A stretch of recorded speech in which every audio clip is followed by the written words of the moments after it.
Assalamualaikum, apa khabar semua? Kami telah pun melakukan satu ulasan pandang pertama ataupun pandu pertama. Kali ini nak masuk secara lebih terperinci dan mendalam lagi.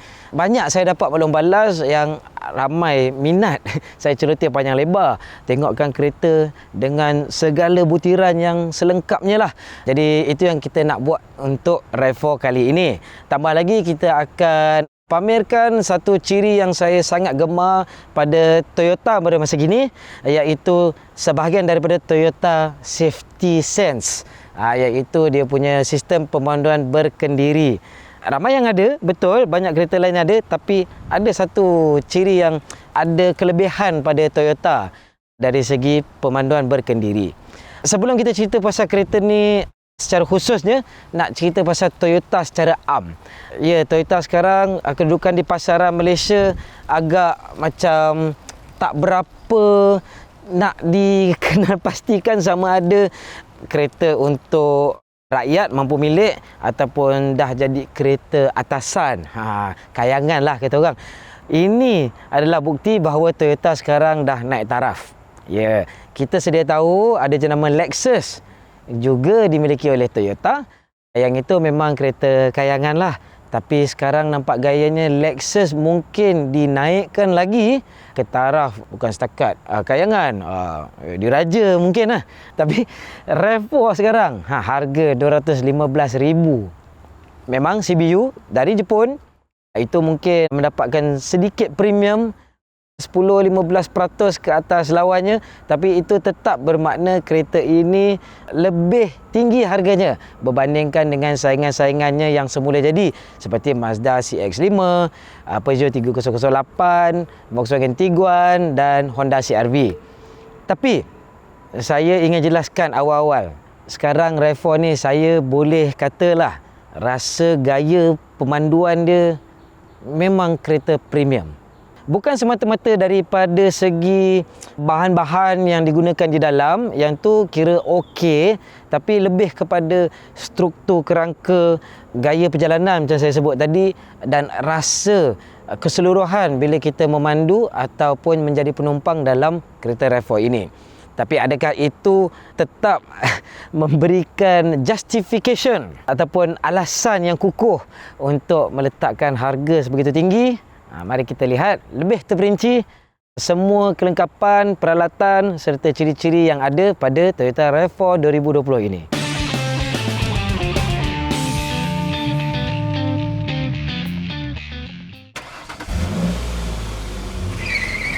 Video kali ini kita akan rakam sedikit ulasan pemanduan sambil memandu. Dah lama kan tak buat ulasan sambil memandu sebab kereta ni rasa berbala untuk kita rakamkan. Sebelum tu kita teliti dulu bahagian ruang dalamannya. Boleh nampak memang suasana dalam ni kemas, moden, tak mengada dan ada unsur-unsur yang menampakkan dia punya tahap premium lah.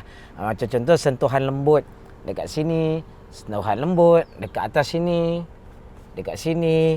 Tapi bila kita turun ke bahagian bawah sini, dah mula plastik yang kasar lah, yang keras kan.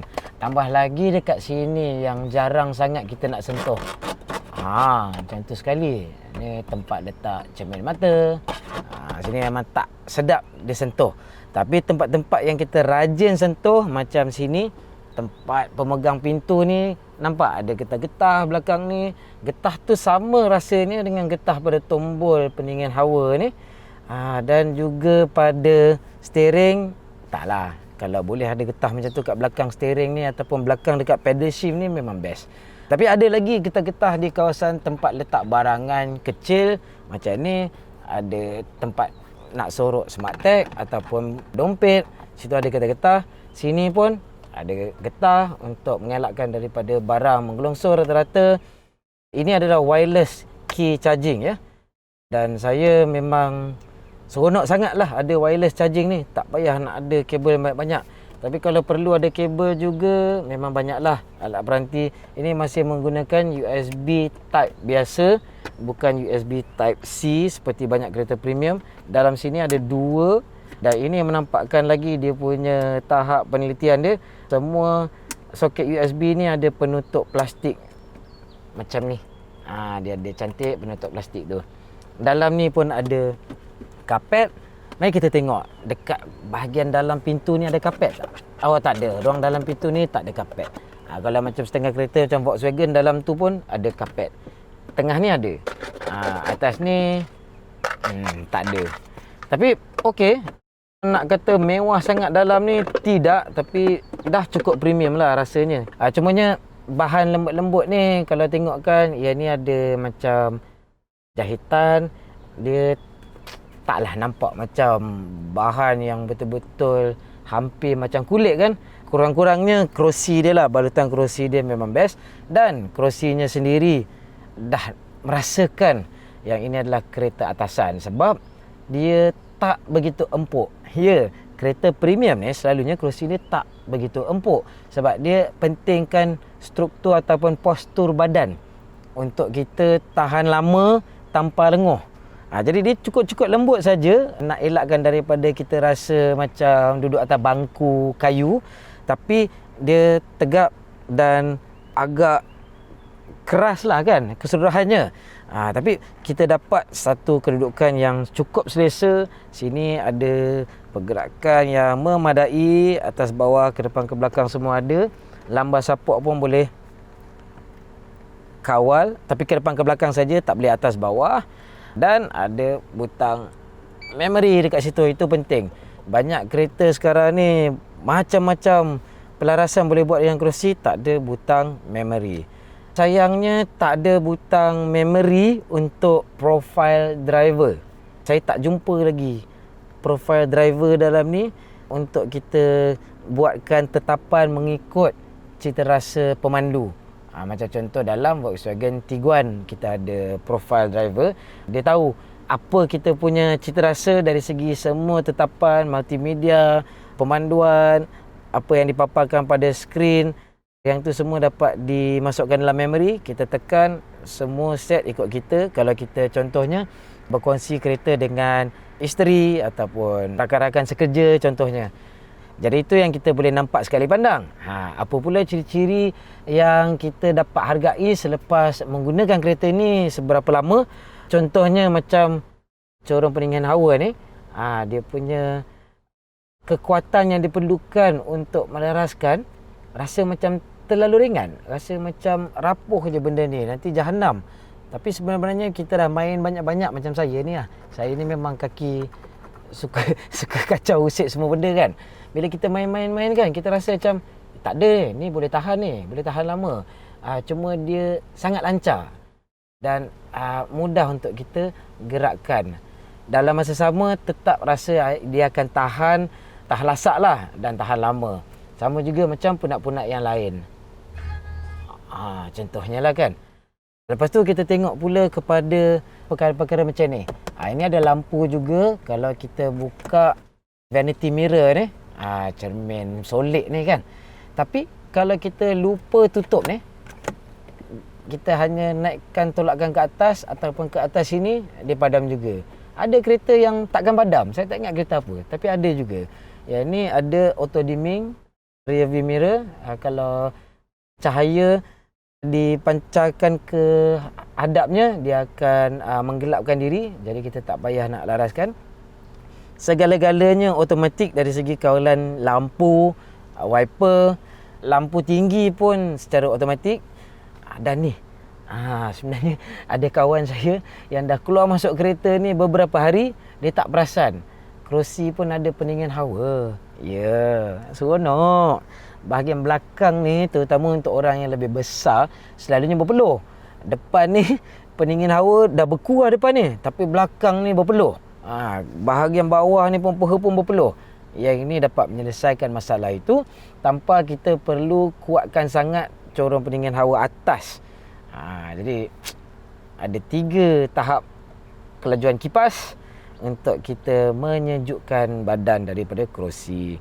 Kita tengok pula ni, pedal minyak dia diengselkan di bawah floor hinge. Itu memberikan rasa premium sikit, nampak premium, dan rasa pun pedal minyak tu lebih mantap. Dia kekal kepada kedudukan dia, dia hanya bergerak atas dan bawah. Pedal memang rasa sangat solid. Dan ni tempat letak ataupun tempat rehat kaki kiri ni punyalah besar. Memang puas. Sayangnya tak ada tempat letak atau perehat kaki kanan seperti dalam Volkswagen Passat. Yang itu kita boleh juga pada keadaan lalu lintas yang sesak, kalau dah terhenti kita boleh rehatkan kaki di belah kanan, tak payah nak tongkatkan ke atas sebegini. Apa lagi kita boleh tengok? Kalau tengok laci pada papan pramuka ni, ini bukan laci, ini adalah para. Sangat berguna. Dalam ni pun ada getah-getah. Dan kalau kita buka lacinya, dia turun dengan lembut. Dia ada mekanisme penahan. Jadi taklah kedebam kan. Masalahnya bila kita tutup balik, dia tak ada penyerap pula. Dia tak ada penyerap bunyi. Dia bunyi frapap juga. Tapi sekurang-kurangnya sepanjang perjalanan kami dengan kereta ini, dah berapa ratus kilometer, penggunaan seharian, penggunaan jarak jauh sikit, dalam ni memang tak ada bunyi cengkerik, tak ada bunyi geseran, getaran ni. Nampak? Kukuh, mantap. Memang tak adalah bunyi getar-getar, buzzing, rattling, memang langsung tak ada. Dan lagi, rasa pergerakan semua kawalan-kawalan utama memang sangat tegap dan empuk. Jadi suasana ruang dalaman ni taklah sepenuhnya premium. Itu mungkin tetap khusus kepada model-model Lexus. Tapi saya berani kata dah boleh saingi kereta seperti Volvo XC40 lah. Kalau tak pada penggayaannya, pada mutu pembinaan dan bahan-bahan yang digunakan. Sekarang kita nak lihatkan kedua skrin paparan utama yang ada di sini. Multimedia di tengah dan juga meter panel di depan pemandu. Penampilan dua-dua skrin ni pun taklah habis terbaik dari segi user interface, grafik, font ataupun gaya penulisan yang digunakan. Taklah habis seni, canggih atau terkini, tapi fungsinya tak dapat dinafikan. Dan seperti mana juga sistem multimedia pada Toyota lain, iaitu yang generasi sebelum ni punya sistem yang kita nampak pada Vios, Altis seumpamanya, memang sangat mudah untuk kita padankan atau padukkan dengan alat peranti select phone ni contohnya. Memang sangat mudah tu phone saya, dan kita boleh connect atau hubungkan beberapa phone serentak. Seperti mana sistem Toyota yang lain juga pada model lain. Dan kita boleh guna skrin sesentuh yang sangat tepat dan cepat untuk dikendalikan, ataupun butang-butang pintas di sebelah ini. Kalau kita tengok pada ruang menu ni, ada info. Ini adalah satu-satunya fungsi kenderaan yang dipamerkan pada skrin multimedia. Lain-lain tak ada ya. Jadi tetapan kereta lain perlu dibuat di panel meter pemandu. Yang ini aja kita boleh ada nampak fungsi kenderaan, iaitu trip information, maklumat perjalanan dan juga sejarah.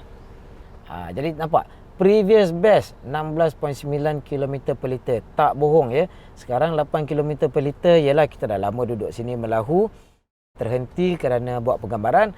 Tapi ini memang dapat dicapai sekiranya anda memandu di lebuh raya ataupun jalan-jalan luar bandar. Sangat mudah untuk capai angka itu. Tak tipu. Di sesak bandaraya pun kita tetap dapat mencapai 12 km per liter dan ke atas. Walaupun pada purata kelajuan bawah 30 km sejam dan sangat-sangat sesak. Hujan lagi tu. Jadi engine dynamic force ini kita akan ceritakan prestasinya kejap lagi pada sesi pemanduan. Tapi dari segi penjimatan bahan api dan kemudahan pemanduan di dalam lebuh raya, tak ada apa-apa untuk dirungut.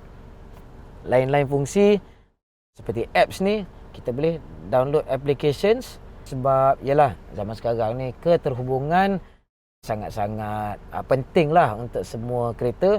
Ada yang mengadaptasikan Android Auto semata, Apple CarPlay semata, ataupun gabungan antara aplikasi ataupun interface yang disediakan oleh pengeluar kereta dan juga Apple dan Android. Sistem audionya juga terbaik. Memang saya tak ada apa-apa nak rungut. Dia tak adalah pula cakap ada penjenamaan yang khusus kepada sistem audio ni. Kalau nampak dekat situ, speaker ni ada tulis RAV4 saja. Dia tak adalah tulis Bang Olufsen ke Harman Kardon ke. Tapi cukup jelas, cukup enak untuk didengarkan lagu maupun berita. Tambah lagi kalau kita guna phone sebagai handsfree pun sangat jelas untuk kita dengar orang dan orang dengar kita. Yang tu pun tiada masalah. Tambah lagi kereta ni sangat senyap ya. Ya. Saya boleh kata dia lebih kurang sama senyap dengan X70 Proton. Jangan sangkakan itu satu kutukan. Proton X70 ni walaupun harganya antara paling rendah, memang paling rendah lah kan, antara SUV segmen C, dia sebenarnya paling senyap. Jadi yang ini lebih kurang sama senyap dengan X70 Proton. Dan pada kelajuan yang sangat tinggi, rasanya ini lagi senyap. Dia punya bunyi angin tu lagi kurang. Kamera 360 darjah memaparkan beberapa sudut pandangan. Ini adalah pandangan helikopter view. Kita boleh tukar kepada yang lebih hampir kepada badan kereta, supaya kita boleh tinjau kawasan persekitaran. Dan yang paling menarik, kita boleh ubah warna badan kereta yang dipaparkan. Jadi contoh merah, kereta ni biru gelap ya. Sudut pandangan ni tak nampak. Tu nampak. Dia dah tukar jadi warna merah. Warna apa lagi yang ada? Kita ada kelabu gelap. Dan saya rasa kita tukar baliklah kepada warna biru kita yang asal. Ya. Nampak macam gimmick tapi telah terbukti memang sangat berguna. Tambah lagi semalam contohnya saya terpaksa memandu di kawasan yang agak kecil dan sesak di waktu malam dan ketika itu hujan juga. Jadi nak mengesot lalu kawasan yang agak sempit ini sangat memudahkan. Tambah pada itu ada penggera sekeliling supaya kita tambah lagi waspada kepada apa sebarang halangan atau rintangan yang wujud di sekeliling kita. Mengasyikkan juga pengenalan permulaan semasa kita menyalakan enjin. Dan kita nampak di tetapan sini ada vehicle setting. Kita boleh pilih dua penampilan yang utama untuk bahagian tengah panel meter ini, iaitu analog atau digital. Kalau analog itu dia meter kelajuan, speedometer, tak pun digital. Saya lebih suka digital kerana ia melegakan lebih banyak ruang untuk mempamerkan maklumat-maklumat yang lain. Dan kita lihat apa lagi yang dapat ditunjukkan. Ini semua Toyota Safety Sense. Ini adalah Lane Tracing Assist yang kita akan tunjukkan dalam sesi pemanduan. Pre-collision system untuk mengelakkan pelanggaran di hadapan. Blind spot monitoring, pengawasan titik buta. Penderia parkir untuk mengesan rintangan yang hampir di sekeliling kereta. Rear cross traffic alert, iaitu amaran lintasan trafik di belakang. Lain pada itu, kita boleh juga lihat trip drive information. Yang ni sama juga kita dapat lihat di meter tengah sini. Ini pun sebenarnya kalau kita masuk tetapan, kita boleh pilih apa jenis maklumat yang akan dipamerkan terlebih dahulu. Dan ini adalah untuk multimedia, radio. Dan ini adalah gerak luncur automatik berfungsi radar serta lane trace assist dan lane departure warning. Kita tekan butang di steering, kita boleh tekan aktifkan atau nyah aktifkan. Dan kita boleh nampak di atas belah kiri itu boleh menjarakkan kereta. Yang itu dah ada dah. Itu garisan untuk melambangkan lorong di atas jalan raya. Lain pada itu ada eco indicator yang membantu kita memandu dengan lebih cermat. Okeylah, menarik juga. Tambah pada semua itu, ia juga mengubah warna jika kita menukarkan tetapan pemanduan eco, normal dan sport. Jadi lagi sekali, ini sport, ini eco dan ini adalah normal. Cukup banyak maklumat yang dipamerkan di sini. Cuma saya ada sedikit hampa lah kerana user interface, penampilan grafik keseluruhannya tak habis memberangsangkan. Sebelum kita ke segmen pemanduan, kita lihat dulu ruang penumpang belakang dan ruang muatan di belakang. Boleh nampak tak bila saya masuk tadi, ruang pintu macam cukup tak cukup saja kelebaran pembukaannya. Tapi sekurang-kurangnya kita boleh buka kecil, dia akan duduk di situ, buka lagi sikit, buka lagi sikit. Itu dah penuh. Ada 3 tetapan. Jadi kat situ sangat membantulah. Tambah lagi bila kita parkir di cerun seperti ini. Dan bila dah duduk kat dalam ni, ruang kelegaan kepala memang tak ada masalah. Bahagian kiri dan kanan ni sangat rata. Boleh lunjur kaki di bawah kerusi hadapan penumpang dan pemandu. Dan bawah kerusi penumpang dan pemandu juga ada corong pendingin hawa untuk sejukkan ibu jari. Jangan stokin masam sudahlah. Kerusi ni hampir sama selesa macam kerusi hadapan. Kita tak boleh nak gerakkan bahagian bawah kerusi ni, tapi sekurang-kurangnya penyandar ni kalau duduk di tetapan yang paling tegak daripada 2 kedudukan pun dah cukup menyandar sikit. Tapi kalau kita ubah lagi sikit, dah memang boleh tidur lah. Dan boleh rasa support ataupun sokongan lambar di belakang ni cukup selesa. Tak ada masalah kalau nak duduk dalam ni untuk perjalanan jarak yang sangat jauh untuk 2 orang. Kalau 3 orang, cukup lah. Tapi bahu tetap kena bahu lah kan. Tapi masih memadai, terutamanya kawasan tengah kerusi penumpang belakang ini tak ada bonggol yang begitu besar di bahagian tempat duduknya. Nak keluar ada isu sikit. Ya, ada isu sikit. Tengok ni. Nampak kaki saya tergantung. Ketinggian saya 168 cm, tapi kaki saya panjang lebih daripada sepatutnya untuk ketinggian saya. Itu pun nampak tu, tergantung. Jadi kalau betul nak keluar, mujurlah sini. Tak ada macam bucket seat kan, kerusi racing tu yang ada bolster tepi yang terlalu tinggi. Bolehlah lunjur sikit ke depan sini dan duduk di bucu ni kan. Dan mujur juga di sini agak rata dan landai. Bolehlah kita baring dan golekkan diri keluar. Nampak taklah sebegitu meyakinkan kan. Tambah lagi kalau warga emas contohnya. Jadi kita kena pusing kedudukan macam ni. Itu pun tak habis sampai. Lagi satu, saya rasa benda yang selalu dilepas pandang ya. Kalau nampak bahagian sisi tepi pintu ni, bahagian bawah ni, di sini diselubungi oleh pintu kereta ini. Jadi bahagian sini tak akan terlalu kotor lah. Walaupun dah meredah hujan, melainkan masuk banjir lah. Sekurang-kurangnya bila kita mengesut keluar macam ni, taklah kotor seluar atau kain kita.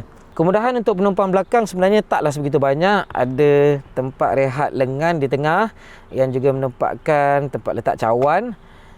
Di setiap pintu ada satu tempat letak botol tapi posisinya condong, jadi kena pastikan botol berpenutup. Di kawasan konsol tengah ada 2 corong pendingin hawa, tapi tiada kawalan kipas ataupun suhu, hanya pelaras untuk saluran udara untuk memperlahankan atau memadamkan sepenuhnya. Dan di bawah ada 2 port USB 2.1A. Ruang muatan ataupun boot belakang bukan sahaja yang paling besar dalam kategori atau segmen, tetapi bila kita turunkan kerusi belakang, kita dapat satu permukaan yang rata sepenuhnya tanpa tebing pembahagi. Jadi ini menambahkan lagi ruang sebenar atau praktikal yang mampu dimuatkan di dalam kereta ini. Tambah lagi, nampak ni, nampak ini. Banyak kereta masih gagal kerana bila nak turunkan penyandar kerusi belakang, dia akan tersangkut oleh tali pinggang keledar keselamatan penumpang belakang. Sangat menyakitkan hati dan menyusahkan. Jadi dengan ini nampak tak ada masalah. Untuk membuka pintu boot belakang berkuasa ni, boleh tekan butang di dalam kabin ataupun butang di kunci, ataupun kalau enjin dah tak nyala dan kunci ada dekat dengan badan, boleh cuba tonjol-tonjol sikit. Dan dia boleh kesan dan buka lah. Biasalah tu kan. Dan boot belakang ni dikatakan 580 liter, paling besar dalam segmennya. Memang jelas nampak lah. Nampak bucu ke bucu, semua ruang yang praktikal yang dapat digunakan. Dan nampak ini terus rata. Tak ada bibir, tak payah nak angkat beg untuk masuk ke bawah. Boleh gelongsorkan beg yang berat-berat seperti beg kamera ni tanpa masalah dan taklah terheret sekali dengan getah-getah ni kan. Selamat di situ. Tak cukup lagi, kita boleh jatuhkan ini. Boleh nampak. Ada 2 aras. Senang untuk kita jatuhkan, takkan tersangkut pada tali keledar penumpang belakang. Tapi sekurang-kurangnya okey. Nak lagi best ialah kita main macam kereta premium lah kan. Tarik butang kat sini je dia turun sendiri. Tapi ini dah cukup memadai, tak payah nak ke tepi buka pintu belakang. Dan nampak tu, terus rata. Kita boleh gelonsongkan barang terus. Nampak ni. Dia tak ada apa-apa penghadang. Tak ada tebing. Tak cukup lagi, lantai ni boleh diturunkan lagi beberapa sentimeter untuk melebihkan lagi ruang. Bawah ni pula kita boleh sorokkan tonneau cover ataupun penutup ruang boot belakang ini. Jadi kalau nak sorokkan sikit barang-barang di belakang, kita boleh letakkan ini. Yang ni kira antara yang mudah lah untuk dikendalikan. Walaupun gagal pakai sebelah tangan. Bawah ini ada tayar kecemasan yang kami terpaksa gunakan. Kami mengalami kebocoran. Tak tipu. Memang kami mengalami kebocoran. Terkena skru. Tak tahulah di ruang parkir mana. Dan kebetulan ada tire pressure warning system. Bukan tire pressure monitoring. Dia tak akan memberitahu tahap atau kadar tekanan udara setiap tayar. Tapi ia akan memberitahu amaran sekiranya satu-satu tayar yang ada mengalami pengurangan tekanan yang mendadak. Jadi ada sikit penggera tu, nampak lampu dia amaran dan kita pun berhenti tepi jalan, terpaksa bertukang sikit lah kan. Pasangkan tayar kecemasan. Tayar kecemasan ni jenis yang space saver ataupun nipis sikit dan ia juga dibekalkan dengan emergency tire inflator. Kenapa? Selalunya ini dibekalkan kalau tiada tayar kecemasan.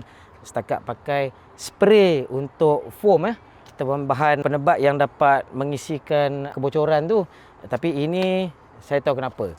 Sebab kebanyakan masa spare tayar ni, ini yang jenis yang guna angin, tak silap. Ni bukan yang jenis yang mati. Jadi ada kalanya dah lama tak guna, tak pernah guna selama 5, 6, 7 tahun, dia sebenarnya dah lembik. Jadi kalau betul tayar kecemasan dah lembik, bolehlah isikan dengan ini. Siap ada jenama Toyota lagi dalam tu, bukan setakat pada beg. Itu dia. Sangat kemas. Ya. Dan ini boleh juga digunakan untuk tayar-tayar yang sedia ada.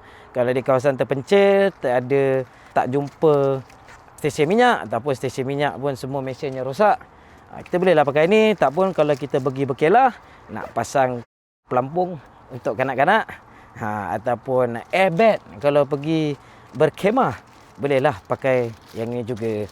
Jadi yang ni elok terletak dekat sini. Tambah lagi kita ada emergency kit. Apa ada dalam emergency kit ni? Besar nampak gayanya. Saya rasa dah boleh agak. Tada! Manual memang manual lah. Ni. Ini sekarang adalah alat piawai yang perlu ada dalam setiap kereta. Kerana kereta moden menggunakan elektrisiti yang banyak. Walaupun bukan kereta elektrik. Tapi bateri selalu tak tahan. Setahun 2 paling kuat. Adalah yang nasib kata 3-4 tahun. Tapi jangan risikolah. Bila-bila masa saja boleh padam tanpa sebarang amaran. Dia tak ada warning low battery. Tak ada. Tahu-tahu terus kereta tak boleh nak nyala. Jadi yang ni semua kita boleh sorokkan juga di bawah sini. Boleh cari ruang untuk disorokkan. Boleh. Apa lagi yang ada di belakang ni? Yang ni tadi kalau nak pump, nak sumbat dekat mana kan? Dia boleh pakai soket 12 volt di sini. Sangat memudahkan. Ini tak tahulah kenapa boleh cabut. Tapi agaknya kalau nak pakai lasak kan, barang-barang lasak bolehlah cabut benda ni, takut terpatah. Tapi kalau tak, setakat pergi pasar raya untuk bekalan yang sedikit, tak nak benda bersepah, bolehlah letak barang di situ. Dan ada juga cangkuk penambat untuk kita ikat barangan-barangan yang lebih besar dan berat.